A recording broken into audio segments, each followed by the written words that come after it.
Hello दोस्तों, नमस्कार। स्वागत है आप लोगों का एक बार फिर से study guide by Satyendra sir YouTube channel पर। दोस्तों, इधर भी मेरे लेक्चर नहीं आ पाए, लेकिन आज से मैं फिर कोशिश करता हूं कि 5-6 लेक्चर डे बाय डे आप लोगों के बीच में पहुंचाऊं। उस क्रम में आज मेरा जो टॉपिक है उसका नाम है संघ एवं उसका राज्य क्षेत्र। बड़ा इंपॉर्टेंट टॉपिक है। इंपॉर्टेंट इसलिए भी है क्योंकि भारतीय संविधान के पहले अनुच्छेद से इस टॉपिक की शुरुआत होती है। इस टॉपिक की शुरुआत करते हैं संघ एवं उसका राज्य क्षेत्र।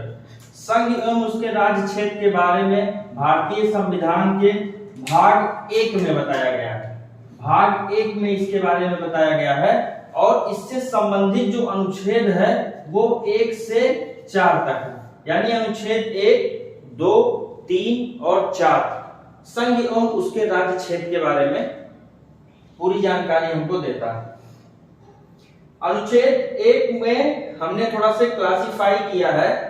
नॉर्मली यहां से सीधे सवाल आ जाते हैं, यही आदमी बताता भी है, अध्यापक भी यही बताते हैं, लेकिन हमने इसको थोड़ा से 3 भागों में, इसके 3 और क्लास है उसमें हमने इसको डिफाइन किया है। बहुत विस्तार से बताऊंगा और कोशिश करूंगा कि एक बार पढ़ने के बाद इस टॉपिक से दोबारा कोई डाउट ना रहे। आइए शुरुआत करते हैं। आर्टिकल 1 का ए पार्ट, इसमें कहता है कि भारत अर्थात इंडिया राज्यों का संघ होगा। गौर करिएगा, 2 क्वेश्चन यहीं से आते हैं। भारत अर्थात इंडिया, भारतीय संविधान में भारत को केवल इंडिया 2 नाम से, केवल भारत और इंडिया, हिंदुस्तान, आर्यावर्त, ये सारे आपके ऑप्शन में रख दिए जाते हैं कंफ्यूज करने के लिए, लेकिन केवल इस नाम से और इस नाम से, 2 नाम से भारत को जाना जाता है। उसके बाद राज्यों का संघ होगा। संघ शब्द जो है इसके इंग्लिश टर्म में भारत के संविधान में यूनियन शब्द लिखा गया है। ये यूनियन शब्द ऐसे ही नहीं लिख दिया गया, क्योंकि एक संघ होता है फेडरेशन, और भारत के संविधान में इस संघ के लिए जो इंग्लिश टर्म प्रयोग किया गया वो क्या है? यूनियन ऐसे नहीं लिखा गया। यूनियन के पीछे बहुत बड़ा सिद्धांत छुपा हुआ है। आइए हम आपको 1 मिनट में बताते हैं। वास्तव में जो भारत के राज्य हैं वो कभी भी केंद्र यानी संघ से अलग नहीं हो सकते। अमेरिका में यहाँ के लिए फेडरेशन का यूज किया गया है। वहां के राज्य अपनी स्वेच्छा से केंद्र से अलग हो सकते हैं और वहां पे इसीलिए राज्यों की अपनी एक दूसरी नागरिकता भी होती है। भारत में ऐसी स्थिति ना हो, भारत फिर से अलग अलग राज्यों में विभाजित ना हो जाए, इस डर के कारण भारत में यूनियन शब्द का प्रयोग किया गया है। यानी यहाँ के जो राज्य हैं वो किसी भी परिस्थिति में केंद्र से कभी भी अलग नहीं हो सकते। इसलिए इसको कहा जाता है कि जो भारत है वो, भारत का जो संघ है वो विभाजी राज्यों का अविभाजी संघ होता है। राज्य विभाजित होंगे, संघ कभी भी विभाजित नहीं होगा। ये एक प्रश्न बनता है। और ये यूनियन का एक बार मैंने कहीं देखा, किसी पेपर में प्रश्न पूछा गया था कि संघ के लिए कौन सा शब्द प्रयोग किया गया है इंग्लिश टर्म में। दूसरे पार्ट पे आते हैं 1 का बी। इसमें कहा गया है कि भारत के राज्य क्षेत्र का विवरण अनुसूची 1 में है। अनुसूची 1 में भारत के पूरे राज्य क्षेत्रों के बारे में बताया गया है। वास्तव में भारतीय संविधान में, मूल संविधान में 8 अनुसूचियां थी। बाद में संविधान संशोधन करके 4 अनुसूचियां और जोड़ी गई। वर्तमान में 12 अनुसूची हैं और उस 12 अनुसूची का एक अलग टॉपिक होगा। यहाँ पे केवल इतना बताना जरूरी है कि अनुसूची 1 में ही इसके बारे में बताया गया, पूरा विवरण वहां लिखा गया। आर्टिकल 1 के सी में क्या कहता है? आर्टिकल 1 का सी कहता है कि भारत संघ में 3 तरह के क्षेत्र शामिल किए गए हैं। 3 तरह के क्षेत्र कैसे, इसको थोड़ा से हम डिफाइन करते हैं। एक तो राज्य। आप जानते हैं कि राज्य क्या होता है? राज्य एक सीधी सी व्यवस्था है। कोई भी राज्य होगा उसमें एक राज्यपाल होगा और उसमें एक विधानमंडल होगा। विधानमंडल कानून बनाएगा, राज्यपाल उसको मुहर लगा के हस्ताक्षर करके प्रमाणित करता है, यानी कानून बन के राज्यपाल के पास जाता है। राज्य की प्रक्रिया यह है। राज्य विधानमंडल में भारत में इस समय 6 ऐसे स्टेट हैं जहां पे विधान परिषद भी है। अन्य सभी जगह केवल विधानसभा है। तो राज्य तो सीधा सा फंडा है जो सबके दिमाग में रहता है। संघ में पहला पार्ट राज्य, दूसरा मैं यहाँ थोड़ा बताना चाहता हूँ संघ राज्य क्षेत्र, जिसको हम लोग यूनियन टेरिटरी कहते हैं, उसके बारे में थोड़ा से हम लोग यहाँ पे जान लें। क्वेश्चन तो नहीं आता लेकिन बौद्धिक समझ काफी विकसित होगी इससे। जो संघ राज्य क्षेत्र होता है, संघ राज्य क्षेत्र, इसको भी हम दो भाग में जानते हैं। एक केंद्र शासित क्षेत्र या प्रदेश और दूसरा उपराज्यपाल का।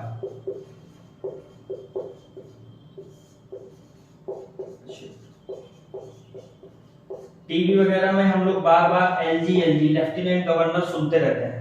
देखिए बहुत बेसिक सा अंतर है इसमें। जो उपराज्यपाल का क्षेत्र होता है वो ऐसा संघ राज्य क्षेत्र होता है जहां पे एक विधान सभा होती है। जैसे इसका उदाहरण आप लोग गौर करिए तो दिल्ली, पुदुचेरी, यहाँ पे मालूम है चुनाव होता है, यहाँ के सीएम है, तो यानी जो उपराज्यपाल का क्षेत्र होता है यहाँ पे सीएम होते हैं, कानून बनाते हैं। ये अलग बात है कि इनको पुलिस पर, भूमि पर, लोक व्यवस्था पे कोई विशेष पावर नहीं होती, जिसकी मांग अरविंद केजरीवाल जी अपने लगभग भाषणों में करते हैं कि मेरे अधिकार क्षेत्र में तो दिल्ली की पुलिस भी नहीं आती। ये क्षेत्र होता है उपराज्यपाल का। इसमें इसकी खूबी क्या होती है कि इस क्षेत्र में एक क्या होती है, विधान सभा होती है, विधान सभा इसमें होती है।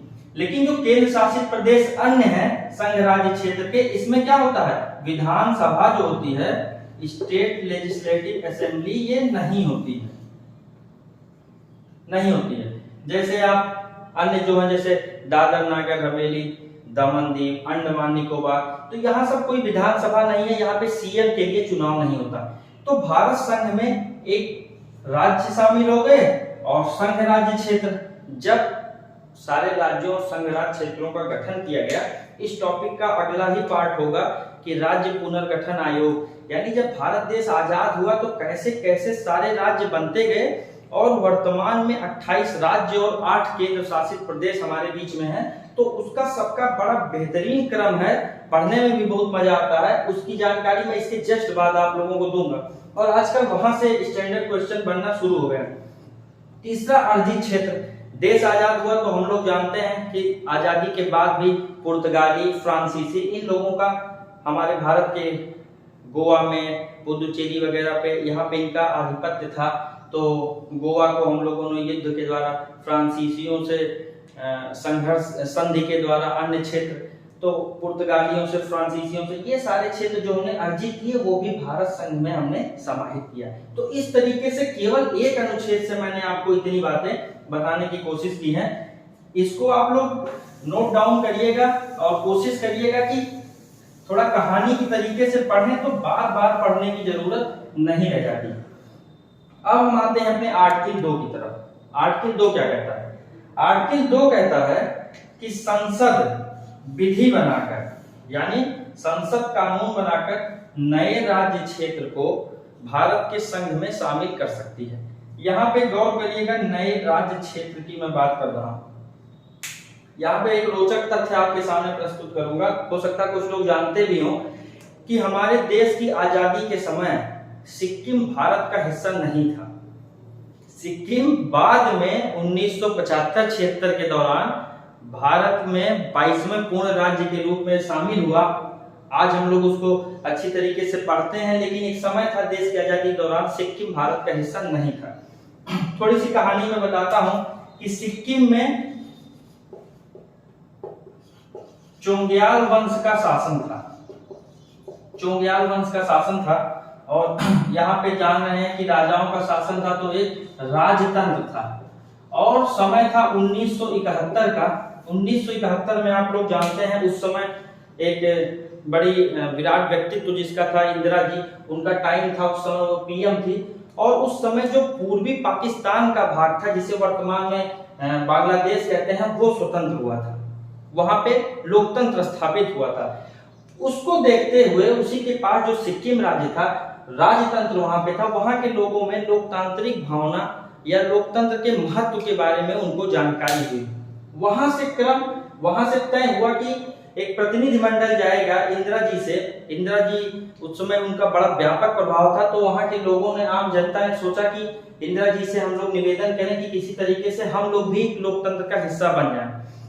इंदिरा जी की बदौलत, इंदिरा जी की ताकत की बदौलत, ना चाहते हुए भी 35वें संविधान संशोधन के द्वारा, 35वें संविधान संशोधन 1974 के द्वारा सिक्किम को भारत का सह राज्य बनाया गया।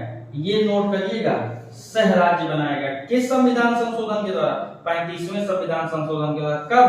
1974। ये प्रश्न पूछा जाता है आपसे। और एक आर्टिकल जोड़ा गया, उस आर्टिकल का नाम था अनुच्छेद 2A। अनुच्छेद 2A। उसके जस्ट अगले ही साल एक जनमत संग्रह कराया गया और लगभग 95% से ज्यादा लोग भारत में शामिल होने के पक्ष में थे। उसका परिणाम ये हुआ कि अगले ही वर्ष 36वां संविधान संशोधन किया गया 1975 में, और सिक्किम को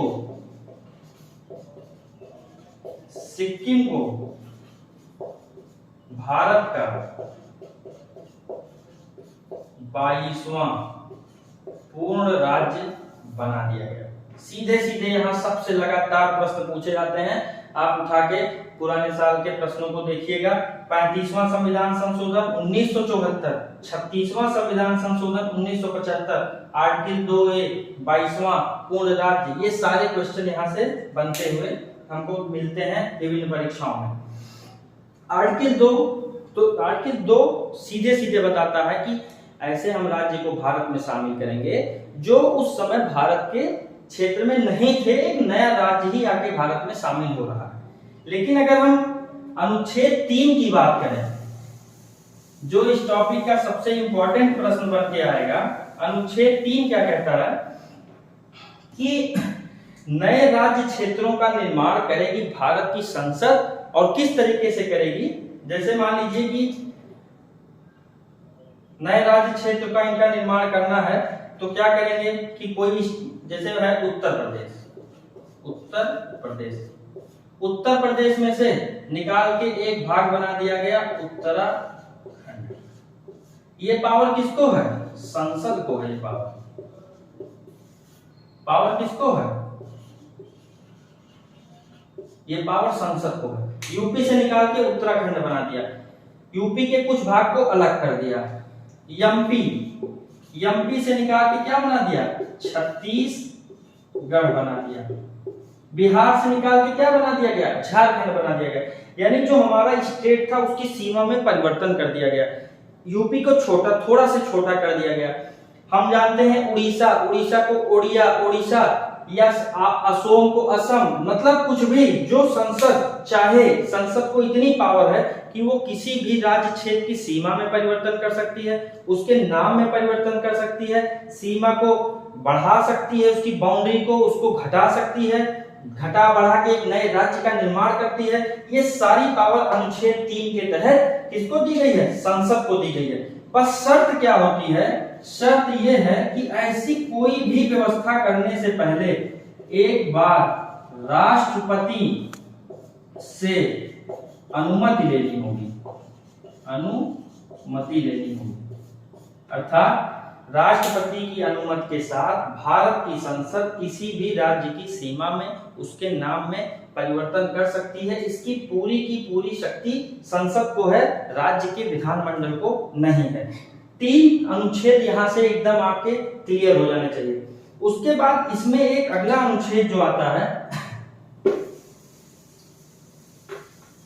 अनुच्छेद 4, आर्टिकल 4। एक चीज और आपको बता दें कि अनुच्छेद 3 में जो नाम परिवर्तन और उसकी सीमा में परिवर्तन करने की बात है, वो संसद केवल साधारण बहुमत से कर सकती है। यानी बहुत बड़ा कम सांसदों का समूह अगर चाहे तो किसी भी राज्य की सीमा में परिवर्तन करा सकता है। बड़ा व्यापक इस पे बहस की जा सकती है, क्योंकि YouTube पे वीडियो बड़ा छोटा बनाना पड़ता है, जो आप लोग ज्यादा लंबा देखना नहीं चाहते हैं। YouTube पे भरमार है वीडियो की। कभी समय मिलेगा तो उस पे टॉपिक पे हम चर्चा करेंगे कि इतना बड़ा मुद्दा कि किसी राज्य की सीमा को बदल दिया जाए, उसको इतने कम सांसद ही कैसे परिवर्तित, कोई तो कारण रहा होगा उस समय संविधानविदों के दिमाग में कि ऐसी व्यवस्था बना दी जाए। चलिए खैर, साधारण बहुमत से ही ये सारी चीजें की जा सकती थी। नाम परिवर्तन, क्षेत्र परिवर्तन किया जा सकता था। राष्ट्रपति की अनुमति ये मस्ट है उसमें। आर्टिकल 4 क्या कहता है? आर्टिकल 4 कहता है कि आर्टिकल 2 और आर्टिकल 3 संविधान के अनुच्छेद 368 के तहत संविधान संशोधन नहीं माने जाएंगे। जो भारतीय संविधान में संविधान संशोधन की बात की गई है, संविधान संशोधन किस अनुच्छेद में है? आर्टिकल 368। इसमें बताया गया है कि भारत के संविधान में किस किस तरीके से संशोधन किया जा सकता है। विशेष बहुमत से, कुछ ऐसे आर्टिकल हैं जिसमें विशेष बहुमत से संशोधन कर सकते हैं, कुछ ऐसे हैं कि विशेष बहुमत के साथ आधे राज्यों का भी अनुमोदन होना चाहिए।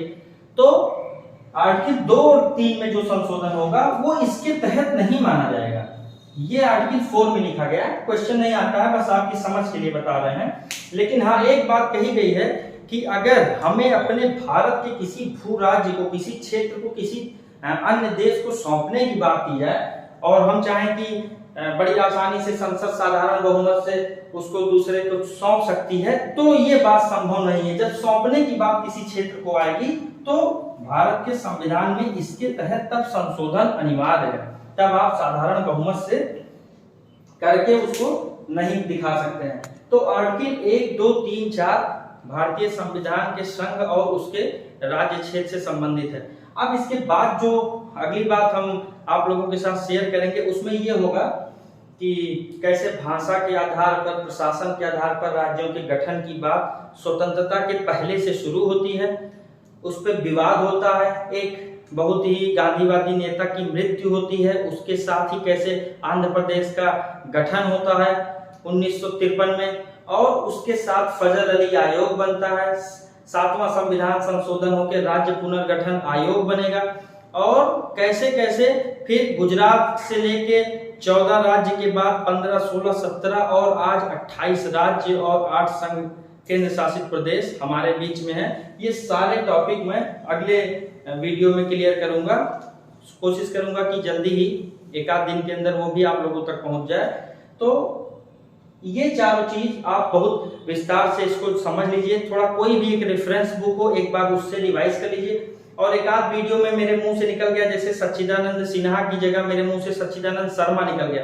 एक्चुअली कैमरे के सामने पता नहीं चलता है, तो एक दो मित्रों ने कमेंट किया तो मैंने उनको बताया कि हाँ आप सही हैं। तो वहां पे सच्चिदानंद सिन्हा ही है, दिमाग में चलता है लेकिन मुंह से कभी कभी कुछ और निकल जाता है। तो आप लोग कमेंट करके बताइएगा कि ये सारे टॉपिक जो मैं पढ़ा रहा हूँ उसका कंटेंट कैसा है। एक्चुअली यही सब पढ़ के मैंने प्रीलिम्स और मेंस निकाला है, अपना नोट्स है उसी तरीके से पढ़ा हूँ, वैसे ही आप लोगों के बीच में उपस्थित हो रहा हूँ। तो थोड़ा से हमारे इस चैनल को आप लोग सब्सक्राइब करें, लाइक करें, शेयर करें, ज्यादा से ज्यादा लोगों के साथ शेयर करें। और अगले टॉपिक में मैं आपसे फिर मुलाकात करता हूँ। तब तक के लिए नमस्कार।